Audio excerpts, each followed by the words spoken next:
네, 안녕하세요. JB입니다. 오늘 영상 시작하기 전에 감사 인사부터 드리고 시작하도록 하겠습니다. 어제도 정말 많은 멤버십 회원분들이 소중한 슈퍼땡스 후원을 보내주셨는데요. 제니맘님, 다리님, 가즈앙님, 리둘님, 미국주식 인생오리님, 아마란스님, 이번에 애플로 수익 보신 거 정말 축하드립니다. 또 실적 발표 전날 애플 말고도 TNA와 SOXL도 같이 들어갔었는데요. 이 종목들도 이후에 아주 좋게 상승을 해줘서 정말 다행인 것 같습니다. 아무튼 뭐가 됐든 이번에 대부분의 멤버십 회원분들이 좋은 수익을 보셨을 텐데요. 다들 축하드립니다. 네, 그럼 본격적으로 어제 나스닥 시황에 대해 이야기해 보도록 하겠습니다. 어제 시장이 주목한 지표는 노동부에서 발표하는 4월 고용보고서였습니다. 아무래도 정부 차원에서 발표하는 공식 고용보고서이기 때문에 ADP 고용보고서보다 훨씬 더 신뢰도가 있고 시장에서도 높게 쳐주는 보고서인데요. 아무튼 이번 4월 공식 고용보고서에서 주식시장과 채권시장 모두 만족할 만한 수치가 나왔습니다. 우선 신규 고용이 월가 예상치인 24만을 매우 크게 하회하는 17만 5천이 나왔어요. 참고로 전월과 비교하면 하락폭은 훨씬 더 큰데요. 전월 수치는 31만 5천이었습니다. 그리고 어찌 보면 고용 수치보다도 시장에서 더 주목했던 임금 상승률도 시장 예상치보다 낮은 수치가 나오며 지속적으로 하락하고 있는 추세임이 다시 한번 확인됐습니다. 이렇게 인플레의 우호적인 데이터가 발표되고 난 후 주식시장과 채권시장은 크게 환호할 수 있었습니다. 신규 고용이 막 극단적으로 10만 이하로 떨어지면 주식시장은 오히려 경기 침체에 대한 우려로 하락했겠지만 17만 5천이면 적당히 괜찮은 수치거든요. 막 30만이 넘어가고 이게 너무 말도 안 되게 뜨거운 수치였던 거지 17만 5천이면 경기 침체를 걱정할 수준의 나쁜 수치라고 볼 수는 없습니다. 그리고 또 어제는 애플이 시장의 분위기를 매우 좋게 형성해준 부분이 있었으니까요. 자, 그런데 몇 시간 뒤에 시장의 분위기를 약간 쉽게 만드는 서비스업 PMI가 발표됐습니다. 이걸 설명하기 전에 여러분들이 참고로 알고 계시면 좋을 부분이 있는데요. PMI 수치는 S&P 글로벌에서 발표하는 게 있고요. ISM에서 발표하는 게 있습니다. 웬만해선 둘의 방향성이 같게 나오긴 하는데 간혹 방향성이 다르게 나올 때가 있거든요. 어제도 약간 다른 부분이 있었고요. 왜 이런 현상이 벌어지는지 간단하게 비유를 좀 들어드리자면요.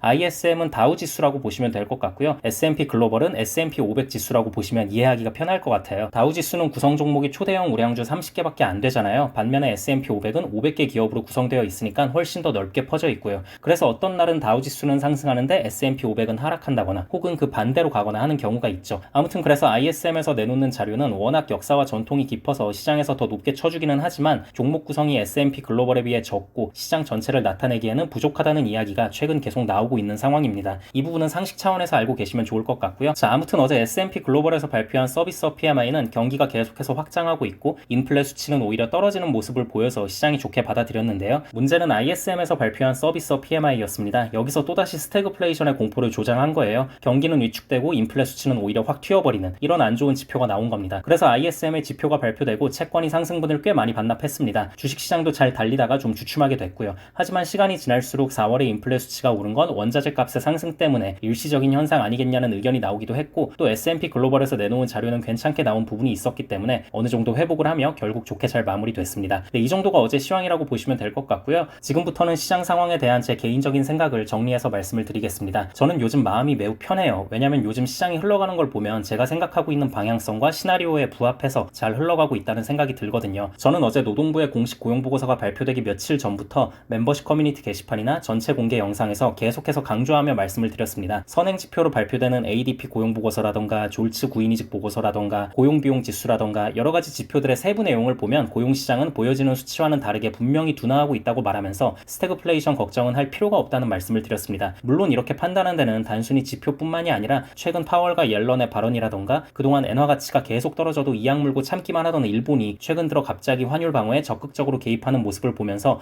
아, 얘들 지금 뭔가 확신하고 있는 부분이 있나? 괜히 어설픈 타이밍에 환율 방어 해봤자 그냥 그 돈 다 날리는 걸 텐데 재무장관 옐런이 일본에 뭔가 힌트를 줬나? 라는 생각이 들어서 좀 더 확신하게 된 부분도 있었는데요. 아무튼 단순히 이렇게 생각하는 거에 그치지 않고 애플 실적 발표 전날부터는 주식 비중도 늘렸죠. 다행히 이후에 애플이나 TNA나 SOXL 모두 크게 폭등을 했고요. 여러분, 주식 입장에서는 스태그플레이션이나 경기 침체만 아니면 되는 거거든요. 그리고 지금 상황은 인플레와 경기 모두 바람직한 방향성으로 흘러가고 있다고 생각합니다. 그리고 최근 반도체 업황이 계속해서 좋다는 소식이 들려오고 있어요. 꼭 엔비디아나 TSMC 같은 초거대 반도체 기업뿐만이 아니라 그 아래급에 위치한 다른 기업들에서도 호재 소식들이 계속 들려오고 있습니다. 그래서 저는 지금 상황이 괜찮다고 생각하고요. 물론 뭐 주식시장이라는 게 어떤 변수가 터질지 모르는 거기 때문에 제 견해 역시 언제라도 바뀔 수 있지만 지금 상황에선 긍정적으로 보고 있다는 점 말씀드리겠습니다. 네, 아무튼 이번 주에 좋게 수익 보신 분들 다시 한번 축하드리고요. 저는 또 뭔가를 매수하거나 매도하게 되면 실시간 멤버십 커뮤니티 게시판을 통해 바로 말씀드리도록 할 테니까요. 저의 매수 매도를 참고하고 싶은 멤버십 회원분들은 항상 커뮤니티 게시판을 잘 확인해 주시면 좋을 것 같습니다. 감사합니다.